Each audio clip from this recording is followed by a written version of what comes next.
Oke, Allahumma sholli wa sallim wa barik ala sayyidina Muhammad. Aku mau cerita, ini nggak ada kaitannya dengan ini, kisah nyata ya. Di suatu ketika, di satu periode dalam hidup saya, ketika saya masih pengantin baru, masih istri satu, masih anak satu, masih bayi anak saya yang pertama, si Samo itu aku pernah hidup di satu lingkungan ya yang benar-benar lingkungannya orang pinggiran gitu.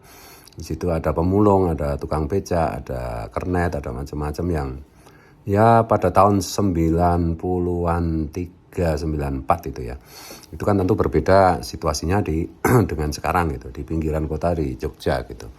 Nah, ada satu yang membuat saya itu terpesona, yaitu ada seorang ibu rumah tangga masih muda, bukan karena cantiknya, bukan karena naksir, bukan ya.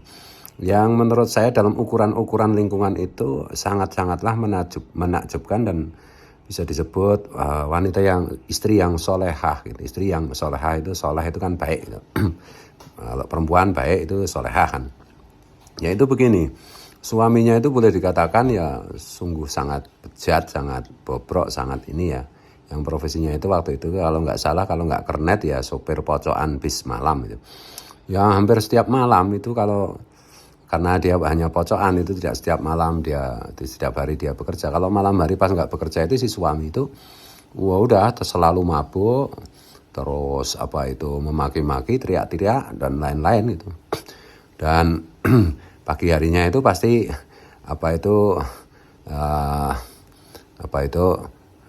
dia itu kondisinya itu terlentang di gang sempit ya, di gang kampung itu gitu, dalam keadaan setengah telanjang cuma pakai cawat gitu.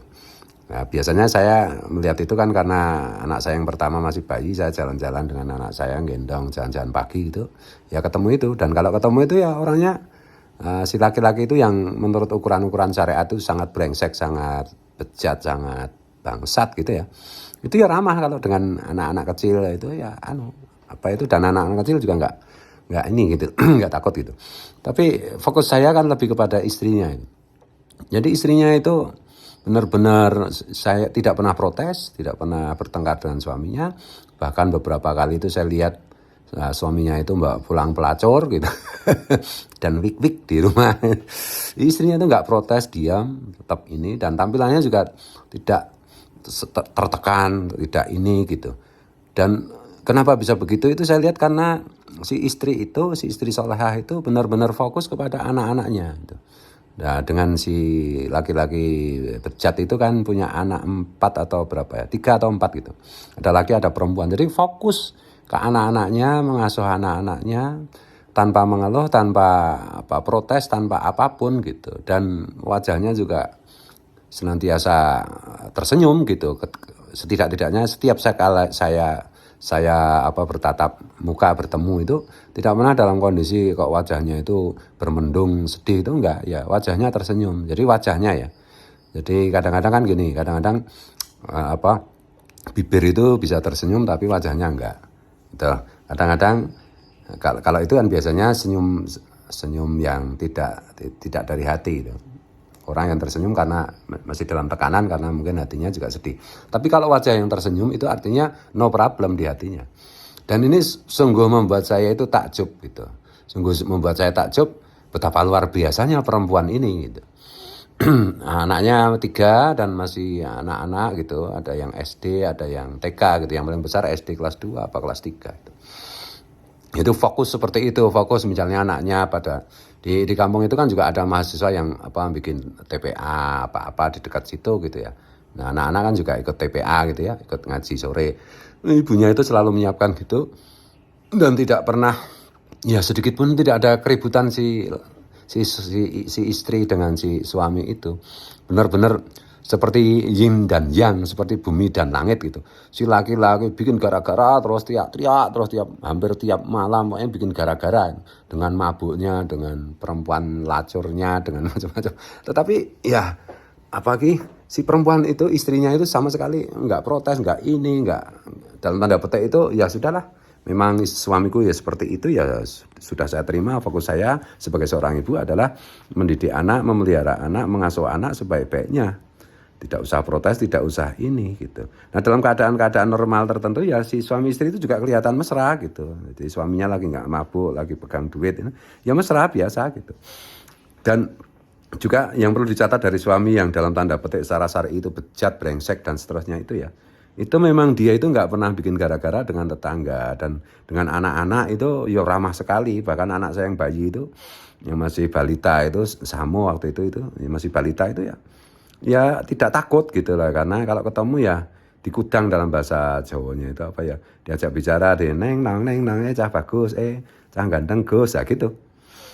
Dan dengan tetangganya itu si suami yang seperti itu nggak pernah bikin masalah, nggak pernah mengganggu, nggak pernah ngaco gitu.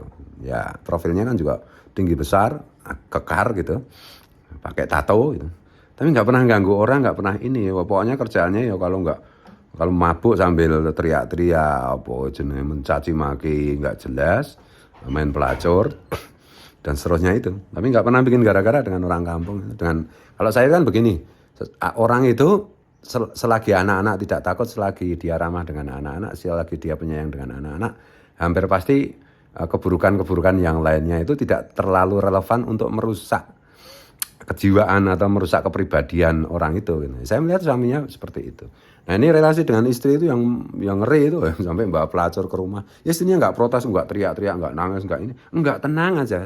Saya lihat tenang, perempuan yang tenang dengan kehidupan yang dalam tanda petik itu ya kehidupan kelas bawah, ya kelas orang pinggiran lah, dengan ya rumah-rumah di situ itu rumah-rumah dari bambu gitu, gedek gitu, dan ya tanahnya kan tanah ngindung, nyewa tanah, bikin bangunan 4 kali 5 meter apa 4 kali 6 meter, terbuat dari dinding bambu, apa serba bambu gitu. Dan ya luar biasa itu. Nah, saya jadi ingat ini ya, tentang bagaimana ini bukan kok saya membedakan secara gender, enggak gitu. Tapi saya mengagumi perempuan itu karena beberapa tahun kemudian dan sampai sekarang gitu, saya melihat anak-anak dari perempuan solehah bersuamikan bejat itu sekarang semua baik-baik saja. Sekarang kan udah dewasa, udah berapa puluh tahun kan itu. Udah berumah tangga, pekerjaannya beres, kehidupannya beres, bahagia, semuanya begitu. Jadi orang lah kalau istilahnya orang Jawa itu, anak-anaknya semua jadi orang gitu. Saya jadi ingat bahwa memang surga itu di bawah telapak kaki ibu. Jadi antara takwilnya kan semua langkah ibu itu menentukan dalam tanda petik itu menjadi tanda bagi takdir anak-anaknya di masa depan gitu. Dan saya juga teringat ada peribahasa bahwa madrasah pertama, sekolah pertama, guru pertama setiap orang itu adalah ibunya gitu. Dan ibunya begitu solehah, begitu tenang, begitu tidak mempersoalkan kekurangan kelemahan suaminya itu. Dan hasilnya apa? Hasilnya adalah anak-anaknya sekarang semua bahagia. Sekarang udah punya cucu si ibu solehah itu. Anak-anaknya sudah berumah tangga semua, pekerjaannya beres, kehidupannya stabil gitu. Di tengah situasi seperti sekarang yang kehidupan itu makin lama makin rumit, ya anak-anak dari perempuan itu ya kalau ukuran saya itu sukses. Jadi orang baik, rezeki halal, bahagia, punya rumah tangga, punya anak, tentram, ayem gitu. Dan di satu sisi saya juga sering melihat, atau kita mungkin juga, bukan hanya saya, sering melihat betapa banyak suami istri yang dalam tanda petik itu secara syar'i itu keren, hebat gitu, tertib, tukang umroh, tapi anak-anaknya nggak beres. Nah di antaranya itu mungkin ya faktor ibu itu. Ini vlog ini saya bikin kan kemarin karena saya discuss dengan teman, juga discuss dengan istri-istri gitu, bagaimana berbagi kewajiban, berbagi tugas mengenai berbagi tugas rumah tangga gitu. Jadi prinsipnya kan surga itu di bawah telapak kaki ibu. Dan yang kedua, madrasah pertama itu setiap anak itu adalah ibunya gitu. Kata Rasulullah, ibumu baru bapakmu. Jadi 75% kesuksesan anak, kehebatan anak itu adalah 75% sahamnya dari ibu. Ayah itu hanya 25% gitu. Dan juga kalau kita cocokkan dengan ilmu biologi gitu, memang laki-laki itu kan pejantan itu kan secara alami itu punya kecenderungan punya nyaluri untuk menyebarkan benih, sementara kalau betina itu secara alami itu menjaga benih yang diterima gitu. Kira-kira kayak begitu ya.